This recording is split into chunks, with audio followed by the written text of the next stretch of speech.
I mean, this episode was cute or whatever. Living my life like it's golden, living my life like it's golden, living my life like it's golden, living my life like it's golden, living my life like it's golden. What's going on, everybody? It's your favorite Auntie MoMo. We are back again for another episode review of Catfish, y'all. This is season 8, episode 45, Zark and Roger, y'all. Before we get into this review, as always, y'all already know how my church announcements go. If you're not yet subscribed to my channel, what are you waiting on?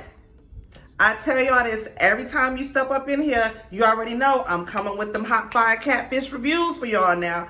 Go ahead, subscribe to my channel. Make sure your notifications, I can't even get the word out. Make sure your post notifications are turned on so you already know whenever I got some hot fire ready to upload for y'all or whatnot. You know what I'm saying? Before we get into this review, first of all, have y'all missed me? I know. Some of y'all only come for my catfish reviews as it is, but then some of y'all are like, you know, loyal ones. Y'all are here for all of my reviews that I do.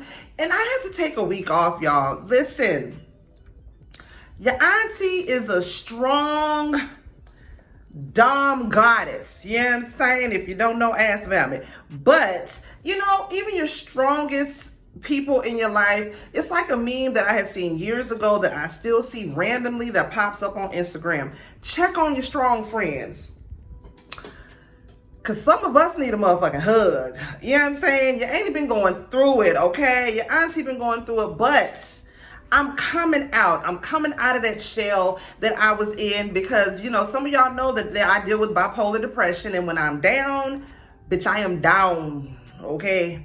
I'm dying for the count, okay? And so I needed to take that week off for my own mental health to just get some things in order, get my energy.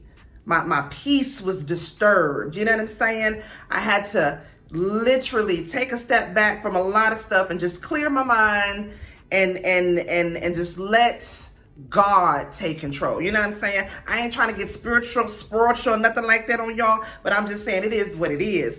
And so because of that, you know, I missed a couple of reviews that I normally do. But those reviews are still gonna come. I don't give a shit if they late. Y'all still gonna get these damn late ass hot fall reviews, okay? So just know, for everybody that reached out to me, DMs, I mean, y'all are, it still amazes me, even though I know I still call myself, which I am. I'm a small YouTuber, super small. It don't matter if I've been doing this for 2.5 years. It still amazes me that random people reach out to me and I wouldn't even say random, because they're people that y'all are shit. Y'all family. Some of y'all may need some nephews here. Some of y'all are my aunties, my uncles. Y'all reach out to me and y'all check on me. And that made me feel good as hell. Like, I don't even want to talk about it, get into it and all of that, because I done had my piece and, you know, thank you God and all of that. But everybody that reaches out to me, y'all don't understand. A lot of y'all are the reason why I'm pulling myself up out this murkiness that I have been in. You know what I'm saying? Just for some, like, literally, and then just a few minutes ago, somebody else that I'm cool with, I don't even call her like she's my YouTube sister. That's my sister. But she reached out, but it's just regardless, because I'm taking up too much damn time, more time than I needed to, because this was a boring ass damn episode. But thank y'all for everybody that reaches out to me, checks on me when y'all see that I have been on a little hiatus. Thank you so much. I appreciate y'all from the bottom of my little ratchet, classy ass heart. Thank y'all so goddamn much. And I'm coming through. You know what I'm saying? A bitch be down, but she damn sure don't be out. You hear me? Y'all watch this episode of Catfish? Yeah. It was another one of them. Yeah, you already know. Bitch, I ain't even gotta tell you. Girl, you already know. It was cute or whatever. You know what I'm saying? It was just kind of like, oh, so that's who the catfish turned out to be. Oh. I mean, it was cute. You know what I'm saying? But y'all already know I'm still gonna have a good ass goddamn review for you. So look here. Hopefully y'all are ready for this review. Yes, I'm ratchet. Drinking my green apple Smirnoff ice, because that's what I'm feeling like right now. Don't judge me.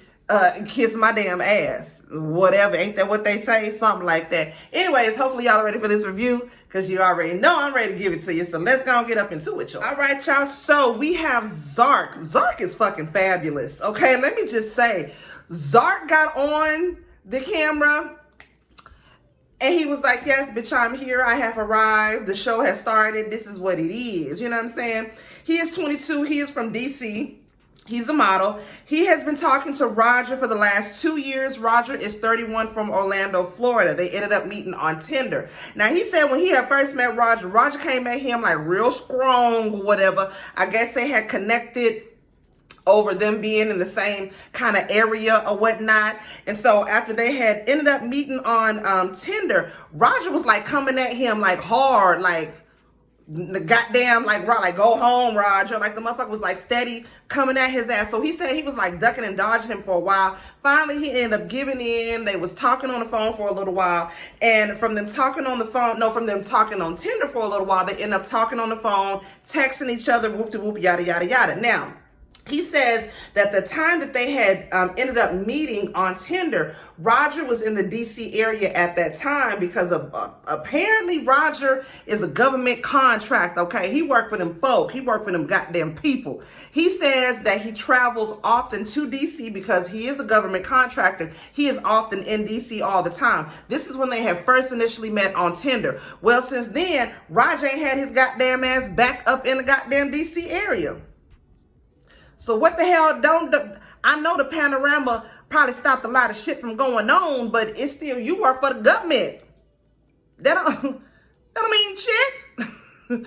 You still got to get your ass out there and do something. I'm just saying, if you the kind of do the work that you claim the kind of the work you do, you know what I'm saying? I don't know if you was working for Mr. Orange or Moneybag Joe or however that go, you know what I'm saying? But he ain't been in DC since they had met up, which you should have seen something from fucking sketchy from there. I'm just saying, Zark looked very intelligent, very handsome, had his head on his shoulders. I don't know why we here. I don't know why we got them here. Now, he says that they've exchanged I love yous. They have not met up, but they have talked on the phone, and they have not had FaceTime. Bitch, they had beard time. They supposed to have been FaceTiming, but goddamn Roger got the phone right here, so all you can see is his beard. On some weird sketchy ass shit. But you still continue to let this shit go on. I'm just saying. Now, Zark did say that he asked Roger, like, you know, what the hell is going on? What, you got a big nasty ass pimple on your goddamn forehead? You don't want me to see, like, nigga, what's good? Are you cockeyed? Looking like this? Like, why the hell can't you let me see what the hell you looking like? Well, come to find out, Roger says that he is going through chemotherapy because he has cancer. And so because of that, it altered his face or, you know, whatnot. He had lost hair. He just didn't look the same. You know, after going through chemo, having had family members that have dealt with cancer and, you know, knowing people that have gone through chemo, I can say, yes, you know, their skin can change. They can have discoloration on the skin, whoop-de-whoop, but he still had a full, thick, luxurious ass goddamn beard. That's neither here nor goddamn here there, okay? Now, Zark then shows Neve and Cammy pictures that he has of Roger. Now, immediately, before Neve and them even said nothing, when he's showing Cammy and Neve the pictures that he got of Roger, he got a big-ass goddamn wedding ring on his goddamn finger. So Neve was like, maybe this motherfucker married. You ain't noticed that goddamn ring on his finger, which I said that was the first thing that I noticed was that goddamn ring on his finger. So, you know, now after Neve said that, now he's got goddamn Zark. His wheels is fucking turning. Now he feeling bad. Now he got butterflies and bubblies and shit. He feel like he about to shit on his goddamn self because he's like, okay, well, what if I've been dealing with a whole ass goddamn married man out here this whole damn time and I ain't even know nothing about it. Child, it's time for the investigation. They end up starting with the photos, and of course there's 0 hits on the photos. They end up searching the phone number, and the phone number comes back registered to a Roger Casanova. I said, nigga, really? They end up searching the CashApp. That's something new that Neve and them have started doing. Y'all know technology is a bitch. You can find out anything, any kind of way about any kind of goddamn thing. It just depends on the little paper trail that you goddamn leave. Well, they ended up looking up the phone number on CashApp. The name comes back Roger Dad. Roger Dad. but the name was to like a, I don't know, Vice Lord, some shit like that. Well, Neave, being a smart little goddamn cookie he ends up going and searching on Instagram the name that's attached to that Cash App. Whoop, bing, bang, boom. They end up finding a whole ass Instagram page, and it's Roger's Instagram page. But check this shit out. He on some goddamn, some old like kinky fetish type shit, the way that he's talking. Like, he's like, bitches always got my name in their mouth, fuck you. Only reason why your mouth closed right because you're I mean, he just got some shit that he said, and I wouldn't say weird.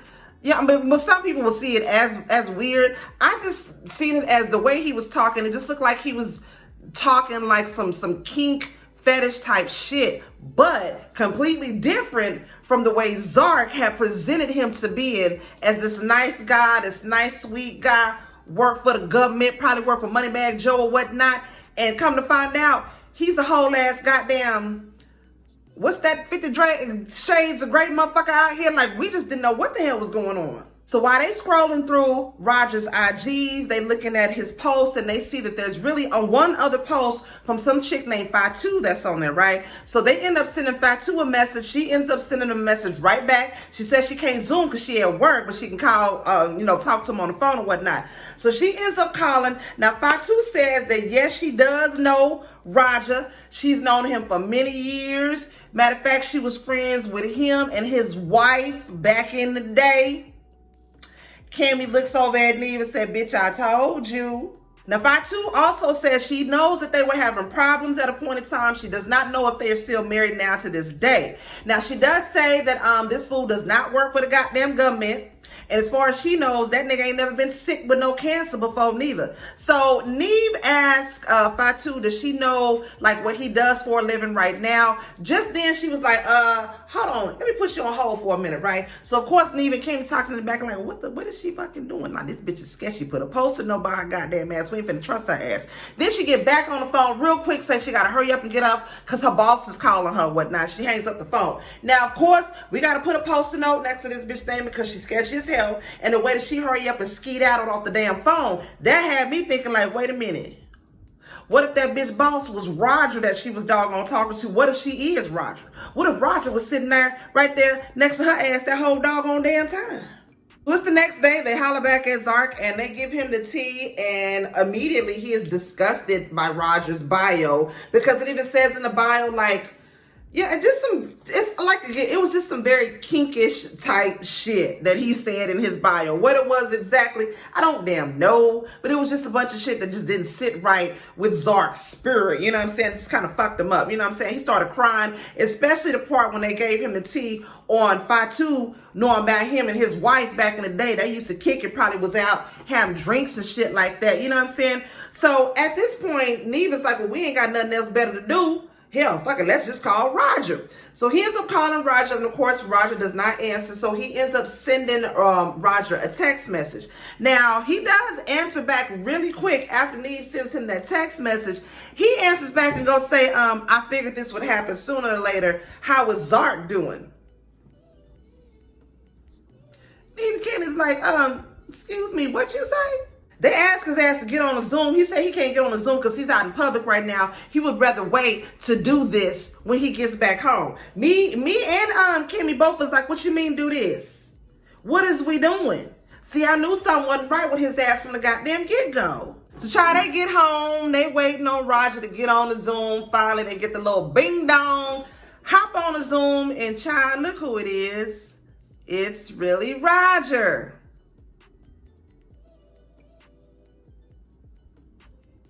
Now, it was a really dry hello between both Roger and Zark. Zark was like, hello. And Roger was like, hello. And even Kim was like, hey girl, hey. Now, almost immediately, Zark starts to go in on Roger's ass in a very classy way, must I say. Zark, you gotta do that shit, bitch. He did let his ass have it though, you know what I'm saying? He was like, now, hold on now. So you really is you this whole damn time. You couldn't even pick up the damn phone so I could see your ass. You ain't want to meet up with me. You ain't want to do no damn FaceTime for real FaceTime, not no beard time. And it turns out that it's really, you like, bitch, what's tea? What's good? Damn.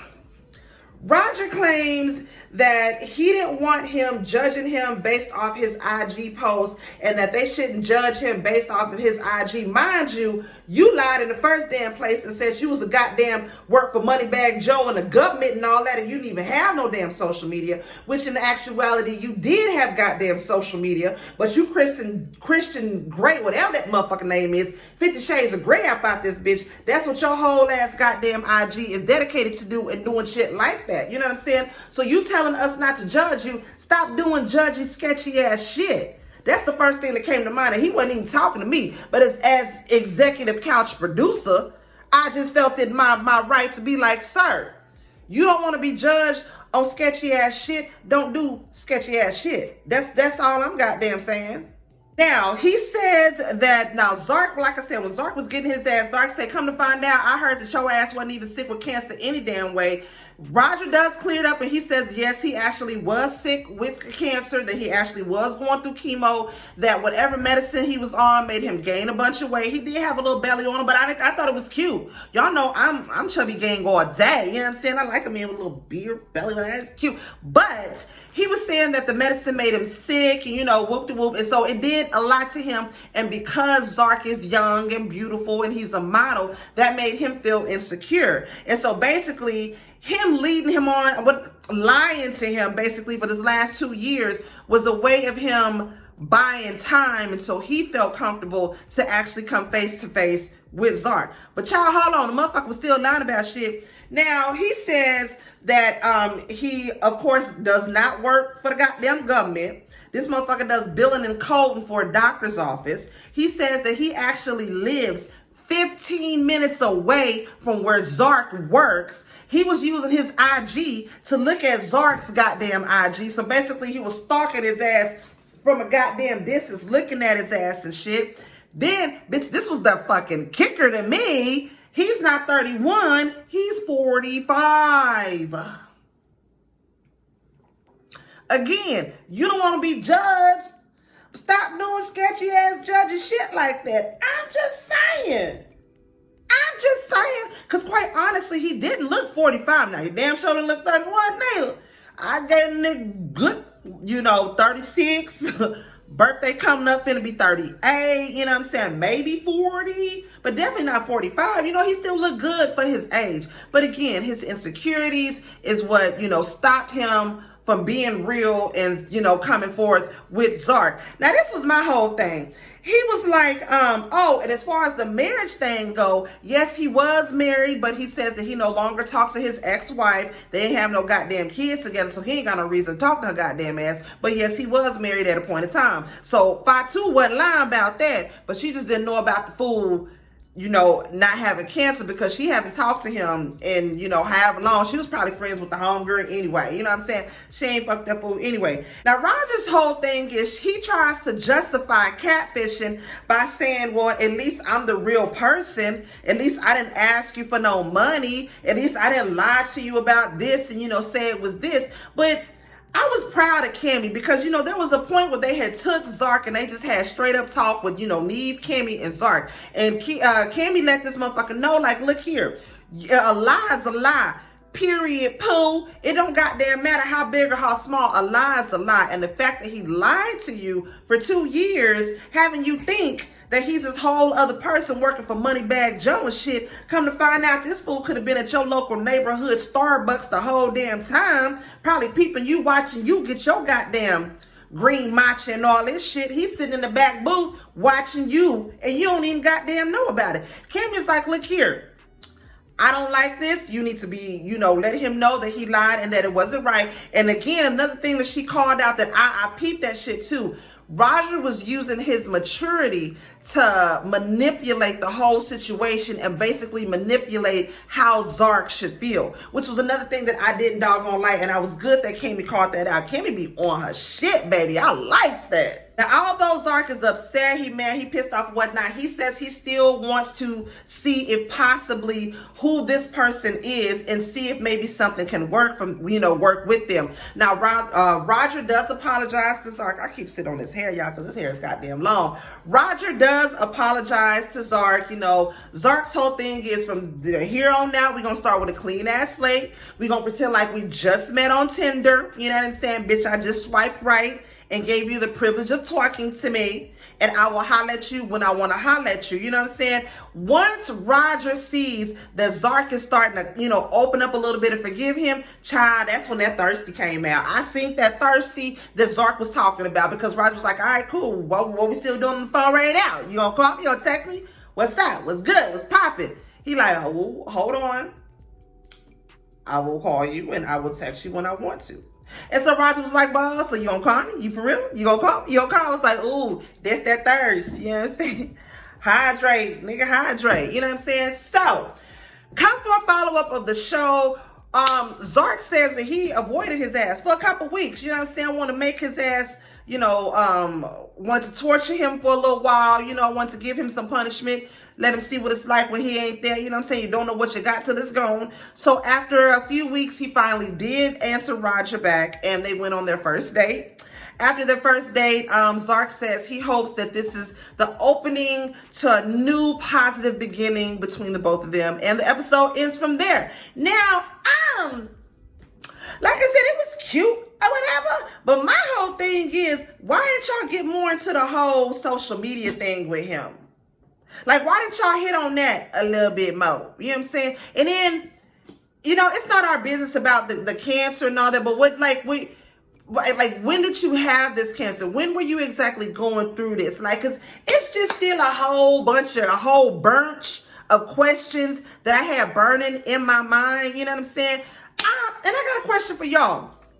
If you could ask anybody, any former catfish, whether it been somebody who was catfished or somebody who was doing the catfishing, if you could ask them any question from that episode, what would it be? What would that question be? You know what I'm saying? Because I'm working on something. I've been patiently